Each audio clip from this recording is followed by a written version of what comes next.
The finally wait is over. M2 का top 8 important question बन चुका है एंड बहुत मेहनत लगी हुई है। सो ये सबसे पहले आप अपना सिलेबस देख लो, यूनिट नंबर 1 से लेके यूनिट नंबर 5 तक है। एंड हमने मतलब बहुत अच्छे से अच्छे इम्पॉर्टेंट क्वेश्चन दिए हैं, ठीक है। सो M2 के पहले मैं आपको एक बात बता दूं, देखो यहाँ पे आप जाओगे जैसे चैनल पे, सो यहाँ पे तुमको सारे यूनिट्स के प्लेलिस्ट मिल जाएंगे एंड इसी वीडियो के डिस्क्रिप्शन पे आपको क्या मिल जाएगा, इसी वीडियो के डिस्क्रिप्शन में आपको सारे यूनिट्स का लिंक मिल जाएगा। ओके, तो first is unit number 5 and unit number 2 just अभी अपलोड की गई हैं 1 घंटे पहले एंड इसका प्रीमियर लगा हुआ है। तो ये जब आप वीडियो देख रहे होंगे तो सारे अपलोड हो जाएंगे, ठीक है। एंड यूनिट नंबर 1 का पार्ट 2, पार्ट 3, पार्ट 1 एंड सारे सब चीज़ अपलोड कर दी गई है, ठीक है। सो ऑलमोस्ट क्या हमने 3 यूनिट अपलोड कर दिए हैं, ठीक है। एंड अब बात करते हैं भैया कि M2 के अगर टॉप इम्पॉर्टेंट क्वेश्चन देखने हो तो ये भी देख लेना, ये बहुत ज़्यादा इंपॉर्टेंट है क्योंकि इसमें टॉप 20 इंपॉर्टेंट क्वेश्चन दिए गए हैं एंड यहाँ पे टॉप 8 दिए जा रहे हैं, ठीक है। तो तुम लोगों को लगे कि देखना चाहिए तो प्लीज़ देख लेना। अब हम अपने वीडियो पे चलते हैं।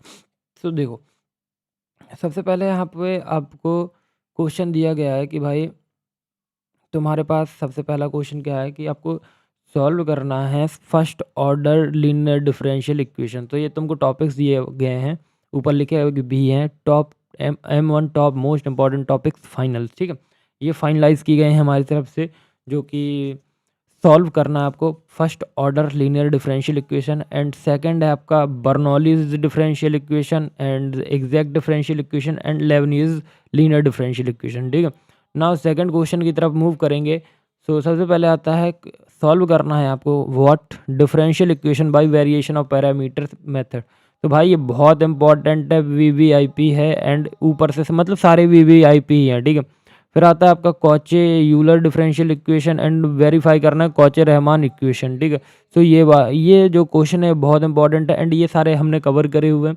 देखो वेरिएशन ऑफ पैरामीटर मैंने यूनिट नंबर 2 में पढ़ाया है, सो जाके देख लेना एंड ये चीज़ें मैंने बहुत अच्छे से एक्सप्लेन करी, ठीक है। फिर आता है सॉल्व करना है आपको higher order differential equation with constant coefficient. It means ये CA प्लस PI वाले क्वेश्चन है। तो भाई इनके रूल्स ना मैंने बहुत अच्छे तरीके से पढ़ाए हैं एंड ये जाके वीडियो देखना।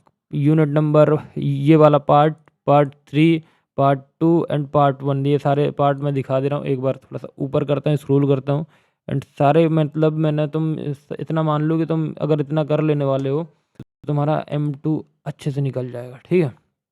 मैं तुमको दिखाता हूँ। देखो सबसे पहले मैंने पार्ट 1 अपलोड किया था, तो पार्ट 1 यहाँ पे है एंड लिंक डिस्क्रिप्शन पे है। पार्ट 2 यहाँ पे है, लिंक डिस्क्रिप्शन पे। पार्ट 3 यहाँ पे है, लिंक डिस्क्रिप्शन पे। पार्ट मतलब unit 5 vector calculus complete vector calculus इसमें है। और ये आपका ऑर्डिनरी डिफरेंशियल इक्वेशन 1 और 2।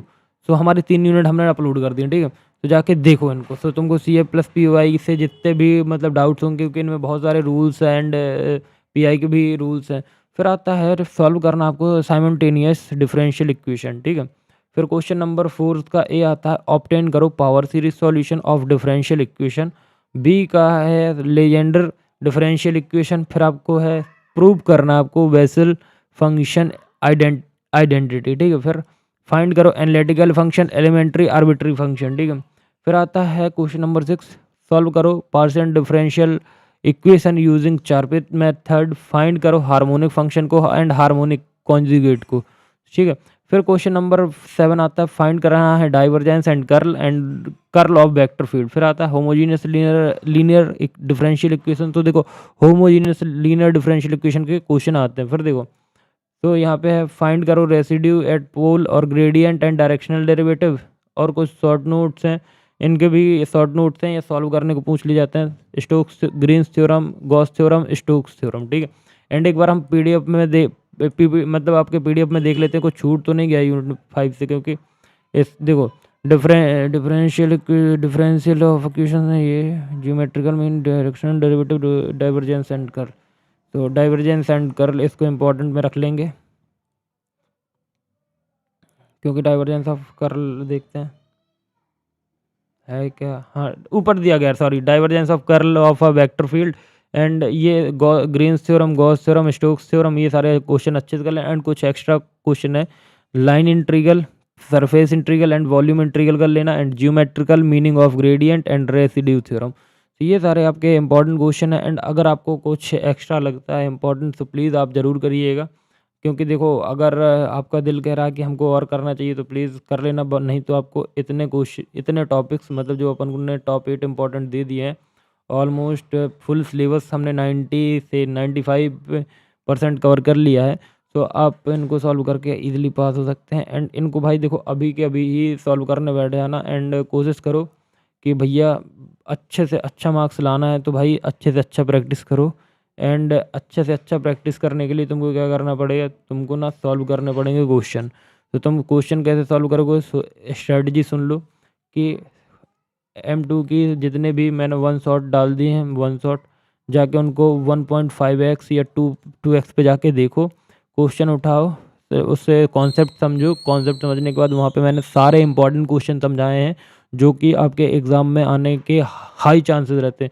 पहली चीज़ हाई चांसेस रहेंगे एंड जो मैंने समझाया है वो बहुत क्लीन एंड क्लियर समझाया है कि आप लोगों को समझ में आ जाएगा। तो बाकी एक लास्ट मोमेंट टिप्स आएगा और या उसको बोल सकते हो कि आपको क्या गलतियाँ नहीं करनी है या M2 में कैसे लिखना है कि पास हो जाओ, ठीक है। तो बाकी all the best for exam, मिलते हैं एक नेक्स्ट वीडियो में, तब तक please do like subscribe and share. So thank you.